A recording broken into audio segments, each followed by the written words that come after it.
This is the audio log of Medical Supervisor Peter Raleigh, dated October 29th, 2145. We have exhausted all known forms of drug treatment in hopes of finding a way to abate this strange outbreak of dementia, and I have yet to receive any additional data from the psychiatrists back on Earth. Options are quickly dwindling. Approximately 80% of all extraplanar participants exhibit signs of mild neuroses within the first 48 hours after returning from their expeditions. Within 72 hours, 75% of patients exhibit extreme signs of paranoid delusion and violence. We have isolated these cases in hopes of finding the pathogen. As yet, we can find no biological contaminants that would lead to such drastic changes in cognitive processing. It seems that whatever this pathogen is, it attacks higher brain functions and only leaves more basal functions in the lower brain stem. We've witnessed that a high percentage of subjects lose ability for rational thought and communication skills, and then the physical changes become evident. Subjects in this group appear to atrophy. Skin pales, muscles become slack, bone, teeth, and fingernails become almost translucent, veiny sinews of their former selves. I have never seen anything like this in my career. Our observations continue. This is the audio log of Medical Supervisor Peter Raleigh, dated November 1st, 2145. Patient 0432, a Private Steve Jensen of the UAC Dark Light Armor Corps Division, expired today at 15:43 of a self-inflicted gunshot wound. This is approximately 110 hours after his return from expeditionary missions.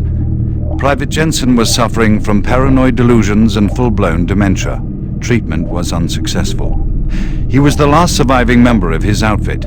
4 other squad mates, who also came back with Private Jensen, expired from injuries suffered on that last mission shortly after their return. Before his death, Private Jensen was heard screaming in both English and other languages. Something about demon hordes feasting on our souls. The other language was later discovered to be Aramaic.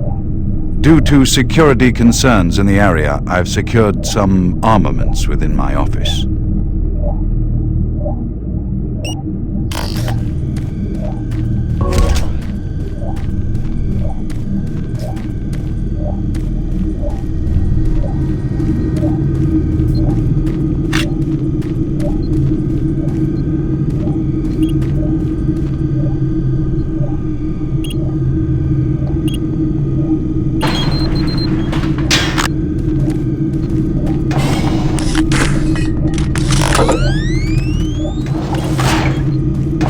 Making progress, Marine?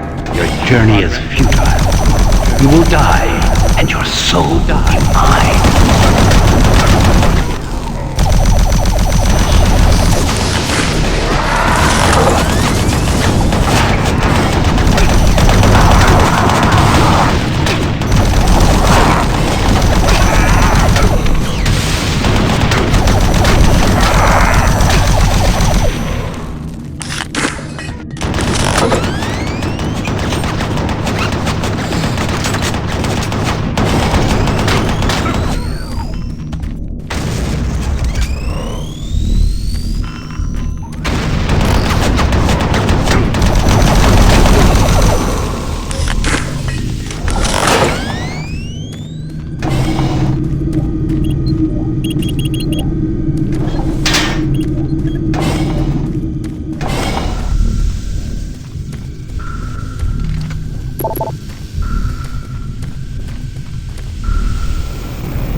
There. Oh, thank God.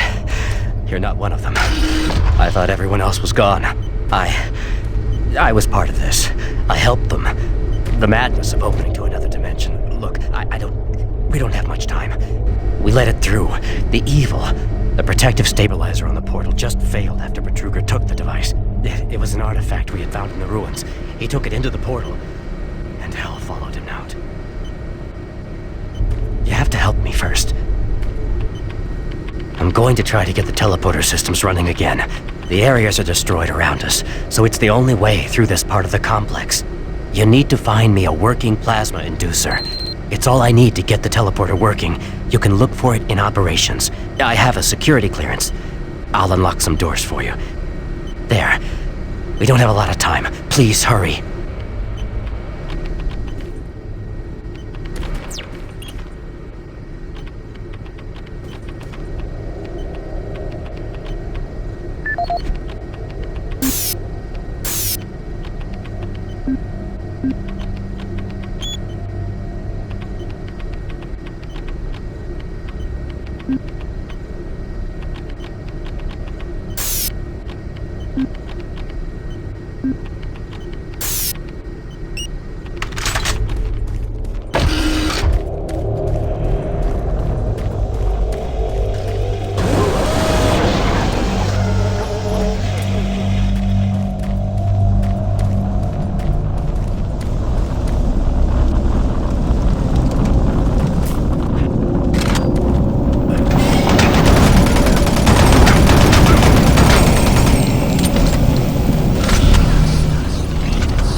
As requested, the following is my initial feedback on my first trip through the portal. Private First Class Frank Cinders, dated October 15th, 2145. I don't know exactly where to begin. Obviously, I survived the first trip and feel no worse for the wear. I'm not feeling any of the symptoms reported by the others who have gone in before me, but I'm at a point where I'm still trying to process everything. Thankfully, the place looks deserted and devoid of any life, but the flames and heat and stench of the place, it smells of death, decay, and burnt flesh. Tomorrow we're going back in with some of the eggheads, science division, to start securing forward positions, and we expect to start sending out the mapping droids at the same time. I must admit on a personal note that I've got a really bad feeling about this. I don't understand what we're doing there or what we hope to prove. PFC Cinders, signing off.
Medical report 16-8, dated November 2nd, 21.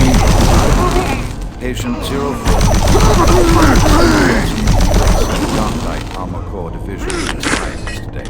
43. Private Jensen was suffering from paranoid delusions and full-blown dementia. Treatment was unsuccessful. Initial psychiatric interviews suggested only mild psychosis with speech, motor activity, and thought processes within normal range. Paranoia being the only psychotic element directly evident. Reference interview G8A. Private Steve Jensen, October 18, 2145. UAC psychologist Dr. Hooper interviewing Steve Jensen, male, age 27.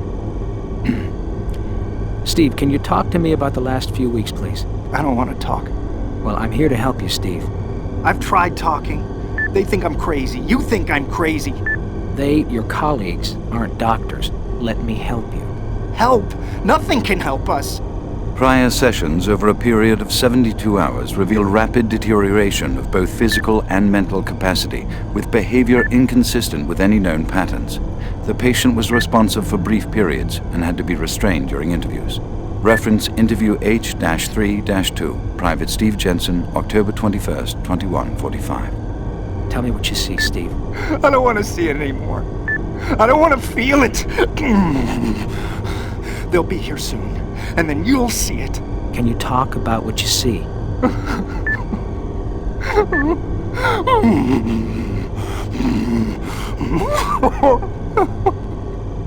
Steve? Patient unresponsive. Terminating interview. We have exhausted all known forms of drug treatment in hopes of finding a way to abate this strange outbreak of dementia, and I have yet to receive any additional data from the psychiatrists back on Earth. Options are quickly dwindling.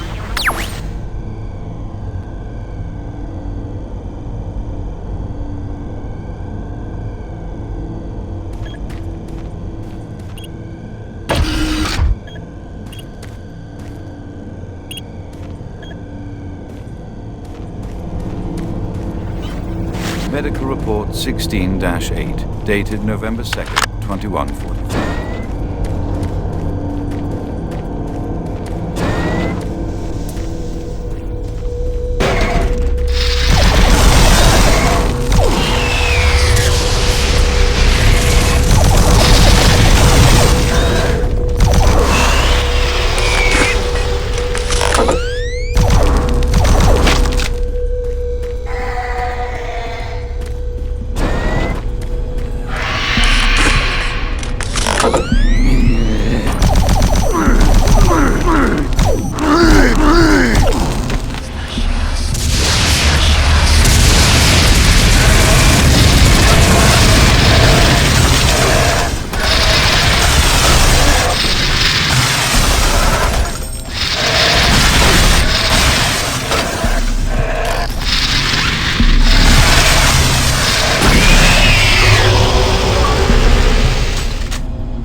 alarm systems deactivated.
Audio log for Phil Wilson, medical technician, Delta Labs, October 20th, 2145. Today I witnessed the third test of the teleporter in the 3 weeks that I've been here. Volunteers are becoming harder and harder to come by, and it isn't difficult to see why. They all come back screaming like loons about demons, pools of blood, real fire and brimstone stuff. At first I wasn't paying much attention, just doing my job, but the last was Robert Clayton. Now, I met him my first day here. This guy chews up rocks and spits out gravel, as tough as they come. Having to sedate him and drag his drooling body to the isolation, it's really freaked me out. I'm gonna put in for a transfer as soon as I'm able.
That will get the teleporter working again. Now, you don't have much time. You're going to need to teleport across the containment chamber. It's the only way through this part of the complex. Head into the chamber and initiate the sequence on the machine. I'll take care of the rest. I'm not going with you. Good luck. But before you go, I want you to take something. It's a journal I made about the experiments. Those things. It's all there. It'll explain everything. Get it to someone so this never happens again. Get out to the teleporter pad. I'm ready here.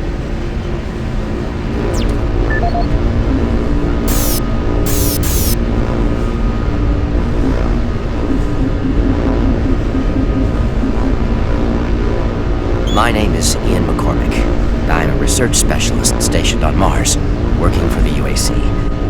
My primary job is, or rather was, to assist Dr. Malcolm Petruger in a variety of experiments, though for the past year we've been focusing almost exclusively on teleportation. I don't know if I'll make it out of here alive, so I'm recording this video log to let someone know what happened, and with that knowledge, prevent it from happening again.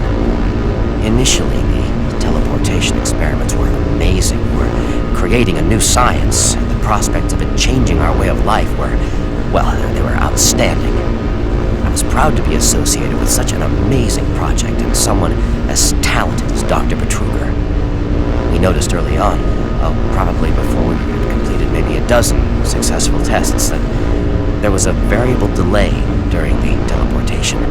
The objects are broken down at the quantum level, transported, and then reassembled. Each stage of the process should have been instantaneous, but it wasn't, and we didn't know why. We sent a video drone through and were shocked at the images it sent back. Just a few frames of video right before the drone came back through showed what appeared to be several sets of eyes looking directly at the probe. We had just found a living, breathing creature that was not human. Petruger immediately sent out a request for volunteers. He specifically wanted UAC security force members because he wanted to capture one of these creatures. I've made a lot of mistakes, but I am most ashamed of my involvement during the next phase. To get medical clearance to send human subjects through the device, I doctored up several of our reports to indicate that we had performed living tissue experiments. I did not regret it at the time, but a few days later, when our third test subject came back, he was chewing off his own fingers. It seemed he was clinically insane. We started sending teams in, about once every 2 days. The teams were reporting nightmarish experiences, sightings of things that ultimately made us conclude that the other dimension was not just another dimension.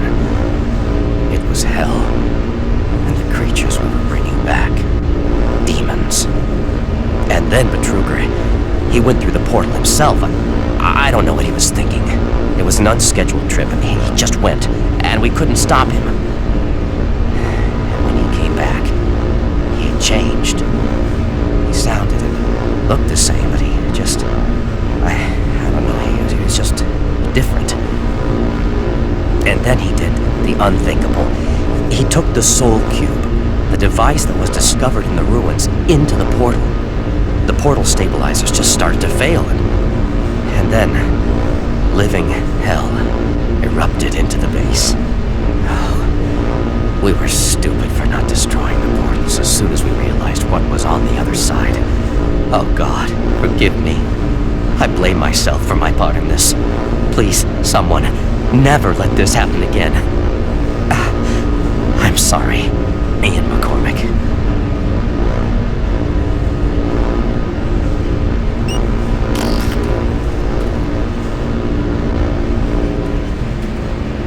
Move quickly. There's nothing here for you to do. Decontamination process started. Decontamination complete. Have a nice day. Systems activated. Teleportation will commence in T-minus 3, 2,